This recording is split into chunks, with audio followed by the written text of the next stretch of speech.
Right. Father of the bride, opportunity to stand up and say a few words. And it's all written here. Right.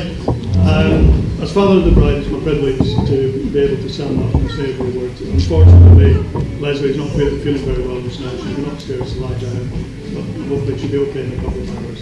She says, don't let me miss Elvis. So I just want to stand up and say a few words. It's all right, Ruth. You can come and sit down. I know, but I was told everybody went quiet. So I just wanted to stand up and say a few words. I'm not going to do a long rambling speech. At the end of it, some of you may say it was a long rambling speech. But when Kate and Dan were planning the wedding, they said, we want to go away to a girl somewhere, just get married. We only want some close family and friends. We don't want a cake. We don't want a top table. We don't want a best man. We don't want speeches. But as father of the bride, it's my privilege to be able to stand up and say a few words. So, first of all, thank you, everyone, for coming along today, and thank you, Eleanor, for taking care of all the arrangements. And on behalf of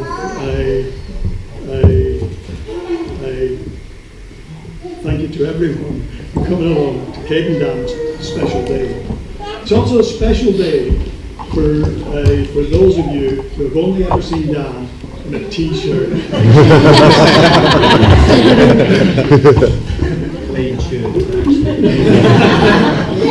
Some of you have travelled a long way to get here today.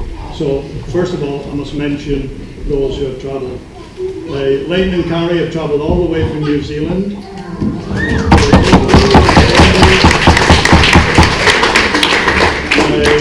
Jerome and Amy have travelled from France. Neil has travelled from Andy and Emily have travelled from Hungary. And if I've missed anyone else, I'm sorry.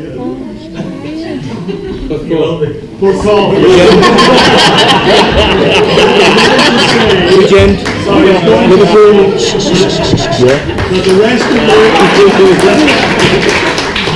The rest of you have travelled from other parts of the United Kingdom, and depending on your politics, Scotland as well.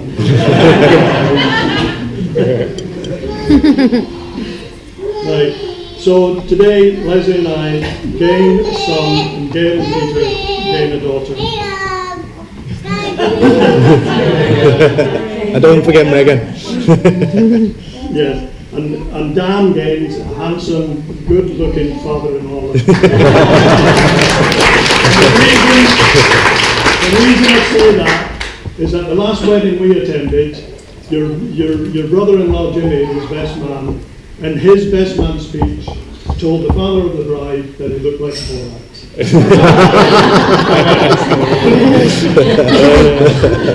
Went down a storm as well.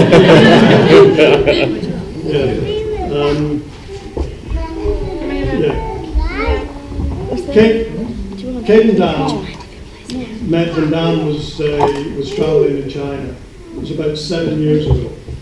Their interest in photography being the catalyst for their friendship. Romance blossomed, and I first met Dan in the summer of 2008. He was in our lounge in a position that was to become all too familiar. Empty wine glass in hand, waiting to be replenished.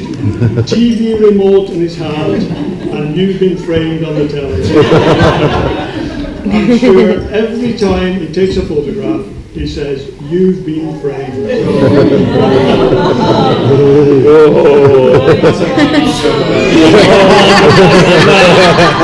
That's about 4-0 by the way. Oh, great. Just coming on to this bit. Dan and I became good friends, and on his visits to Englandshire, he would join me supporting Preston North End, who are 4-0 up in the playoff.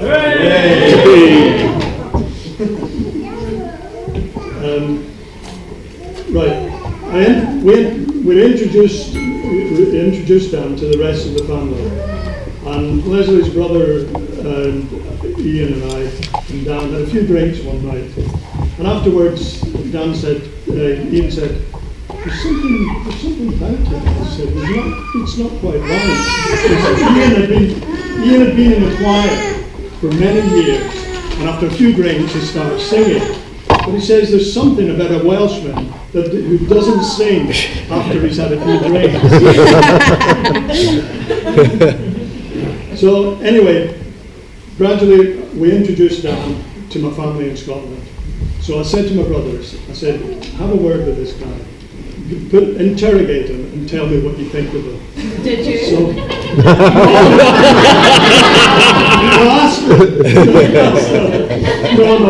no. And they came back to me and they said, he's okay. I said, well, what sort of question did you ask him? He said, oh, we just asked him who he supports when England plays Scotland.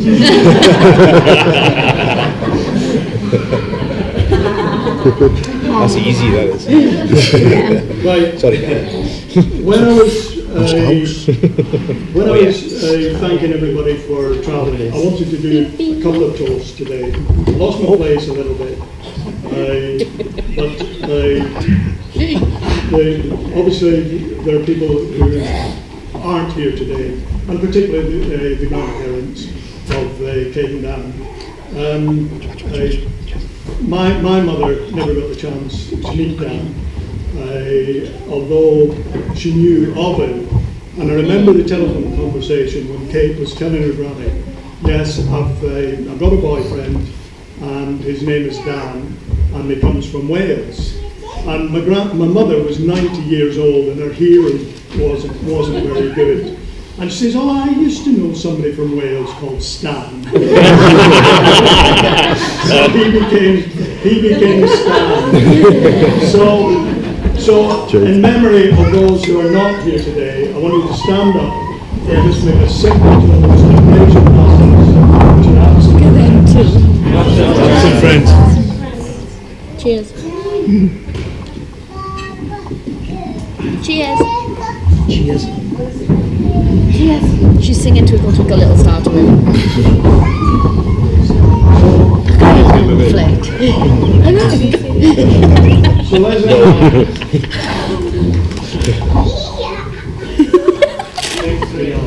yeah, I'm just checking that I've gone through everything else. So Leslie and I now hand Kate over to Dan with her blessing. We're going to look after us. Look after us.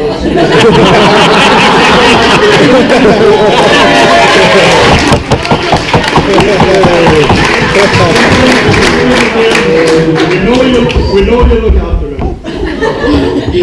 Kate has never given us any problems, apart from her OCD when having her dolly's clothes straight in her pram when she was 2 years old. One of the few times Kate and I fell out was when she was straight in her dolly's clothes in her pram, and I said, I'll do it like that. And she said, no, I want it like that, Daddy. And I said, no, just do it like that. And she says, no, I want it like that. And I said, well, you do it It's yourself. alright, and Lorna sings. But this OCD in her teens became a compulsion to hang her clothes on the floor. I still do it. Yeah. But well into her teens, she would sit on Dad's knee just because she wanted to.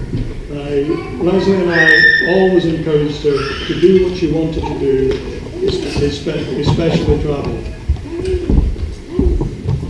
All the love that we have given Kate, we've got back.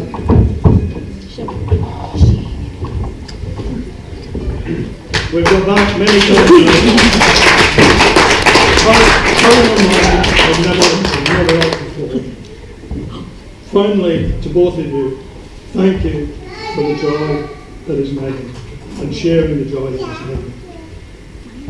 It is always a pleasure to be in her company, and we enjoy looking after her when called upon. So that is me. I want to now propose a toast to the bride and groom. Take a stand.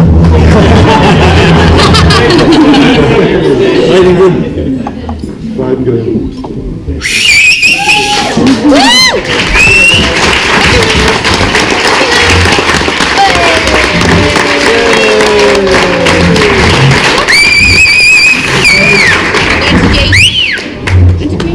Later this evening we have some entertainment.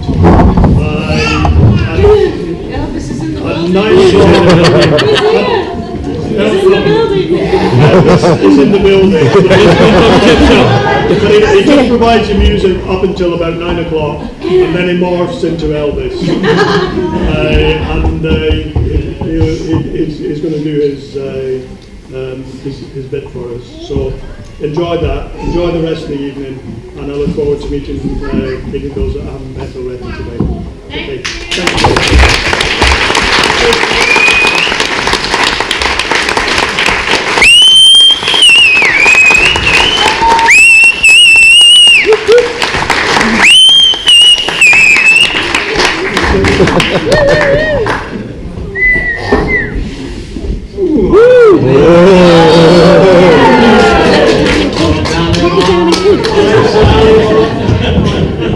Well, we'd just like to say, thank you to everyone who's come and made the effort.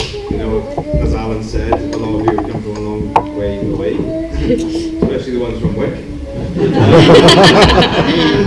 Thank you all. I'd like to thank the Port Coleman for just putting on an amazing spread and just everything working out.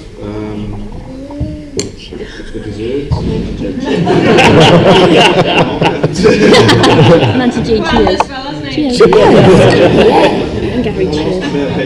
So I'd like to thank my bride.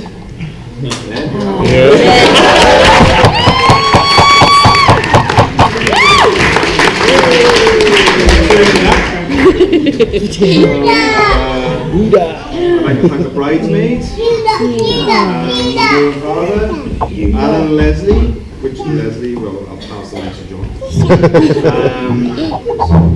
George. Oh, George! Surprised me, I ring there, eh? So well, We were going to have traditional speeches, and my dad insisted that he said something which I'm very glad And George, that he did. yes, and George. Very nice. I was just going to tell a little story about how we met, because I don't think people know it. Some people. But Dan was my mysterious man. Who wanted to come to China to take photographs, so I insisted that he come and stay with me. And I said that he was Dan, the mysterious man. He's coming to stay. And my mum said, "Ooh, Kate, this is Dan, the mysterious man for you." And I said, "Mum, I've not even met him. You can't say things like that." And then when I actually did meet him at the airport, I was just stood with my headphones on, listening to music, just quite chilled. And then out he walked. And he said, "Oh no," I said to him, "Would you like to just go straight on the train to Shanghai, or do you want to go out for a cigarette?" Or he said, "Look, I need to go for a cigarette." I'd just started smoking again, as I usually do, just start smoking again. And he offered to hold me a cigarette. How romantic. And apparently I gave him a look as if to say, "I'll roll my own pipe." I'll forget that. So I rolled my own cigarette, and I was just standing having my cigarette. I had a little sneaky look. He didn't know. And I thought, uh-oh, this is trouble. This is trouble. And I knew that this was the man for me.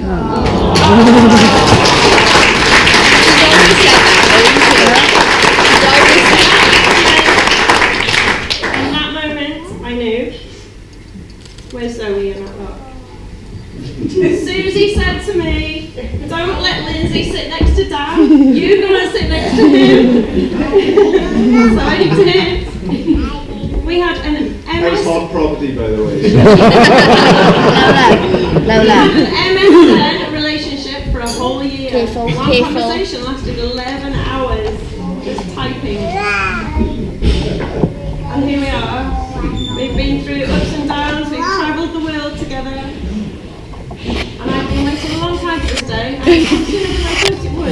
Can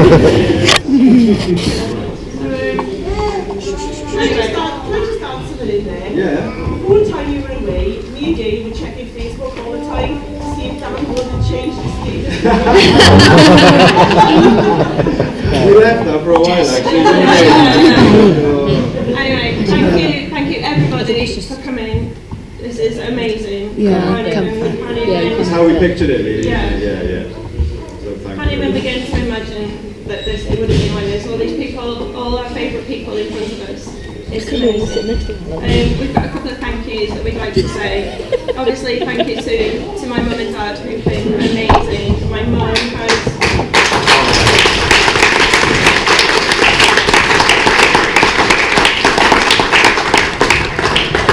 My mum, bless her, she won't stop. No matter how many times you tell her to stop and sit down and relax, she won't stop. She just won't stop. She has done all the table favours, all the table names, everything. She just hasn't stopped. And I've said, Mum, if it doesn't get done, it doesn't get done. But she won't stop. That's why she's laying down upstairs now. Because she wanted this to be perfect for me. And I'm sad that she's right now. But she knows that she has done the best that she could do, and she's done it for me. I've given her a present, and I've given my mum and dad a present before she went already. But we've got a present for Gail and Peter, who've also been really supportive and helped us to make this day happen today. So we've got a little gift for you.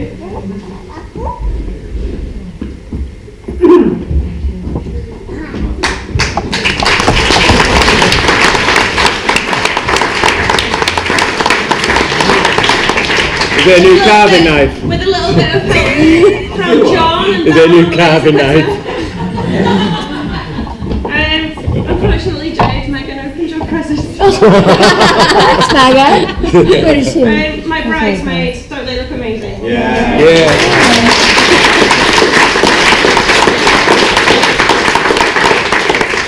We've got a little present from my bridesmaids, so if you'd like to come. Receive your reward and make a speech.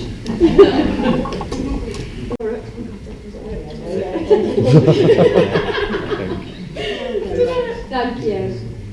It was like that, but Megan opened it. Thank you so much.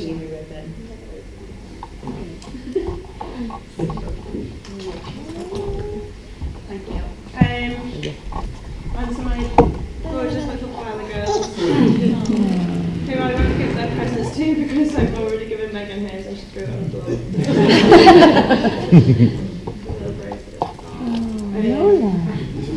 And by the way, just so you all know, the favours were made by one of our friends who owns a little sweet shop in Bridgend, who they've handmade these specially for today. So they're not just any old chocolates, they are personally handmade for us today. And if you'd like to raise a glass to us, we're married!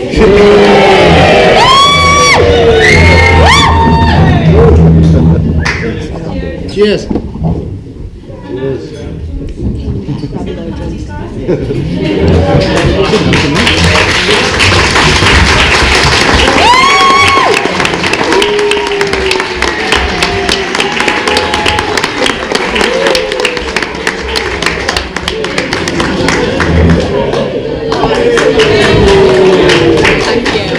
I think we're going to kind of move outside and into the foyer, and we're going to move the room around, and Elvis is going to come and stuff.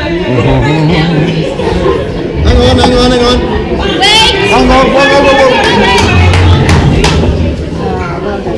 Yeah, well done, sir.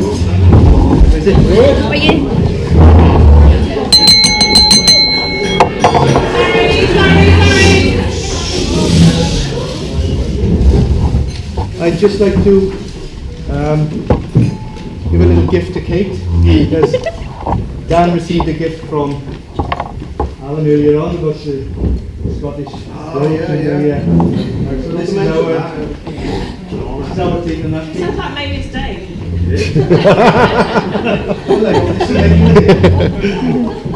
It will make you day.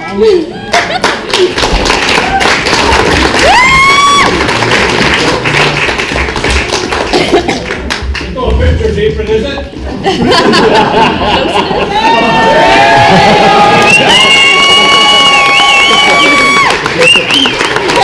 I know Dan likes a girl in a rugby shirt.